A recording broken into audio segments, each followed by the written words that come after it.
മമ്മൂക്ക, ലാലേട്ടൻ, അതെ അതെ അതെ പൃഥ്വിരാജ് എല്ലാവരോടൊപ്പം തന്നെ ഞാൻ അഭിനയിച്ചു. അഭിനയിച്ചിട്ടുണ്ട്.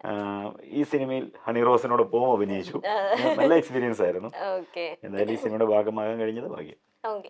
ഇതില് ചേച്ചിയുടെ ട്രിവാൻഡ്രം ലോഡ്ജ് എന്ന് പറഞ്ഞ ക്യാരക്ടർ ധ്വനി ധ്വനി ധ്വനി അത് നമുക്ക് എല്ലാവർക്കും അറിയുന്ന, അല്ലെങ്കിൽ കുറെ പ്രേക്ഷകരുടെ മനസ്സിലേക്ക് എടുത്ത ഒരു ക്യാരക്ടറാണ്. അപ്പൊ ചേച്ചി പറയണ്ടായി ഇനി അതിനുശേഷം റേച്ചൽ നിങ്ങൾ എല്ലാവരും മനസ്സിലേക്ക് എടുക്കാൻ സാധ്യതയുണ്ട് ഫിലിം കണ്ടു കഴിഞ്ഞിട്ടുണ്ടെങ്കിൽ. എനിക്ക് ആ ഒരു കോൺഫിഡൻസ് എന്താണ് റേച്ചലിലുള്ള?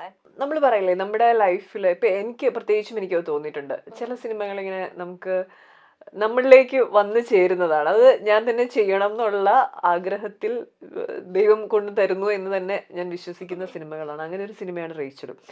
ആ സിനിമ അങ്ങനെയാണ് വന്നതും. അപ്പോൾ അതിനൊരു നിമിത്തമുണ്ട്. ആ കഥാപാത്രം അത്രയും പവർഫുൾ ആയിട്ടുള്ള കഥാപാത്രം, അത്രയും നല്ലൊരു ടീം, ഭയങ്കര ഭയങ്കര ടാലന്റഡ് ആയിട്ടുള്ള ടെക്നീഷ്യൻസ് തന്നെയാണ് ഈ സിനിമയിൽ വർക്ക് ചെയ്തിരിക്കുന്നത്. കാസ്റ്റും ക്രൂവും ഒരേപോലെ നമുക്ക് 100% മാർക്ക് കൊടുക്കാവുന്ന ആളുകളാണ്.